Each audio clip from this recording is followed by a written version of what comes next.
On pourrait croire que le son qui sort de ces vidéos, c'est le son de ce micro.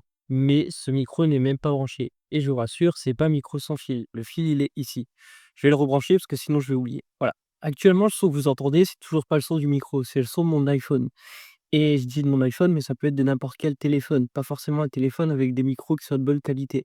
En réalité, ce que j'ai fait, c'est que j'ai juste séparé la piste audio de la piste vidéo et j'ai mis la piste audio dans un outil qui s'appelle Adobe Enhance.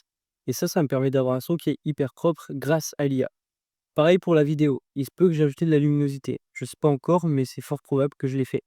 Et je l'ai fait aussi grâce à l'IA. J'ai pas un projecteur ici, j'ai juste ma fenêtre qui donne sur mon visage.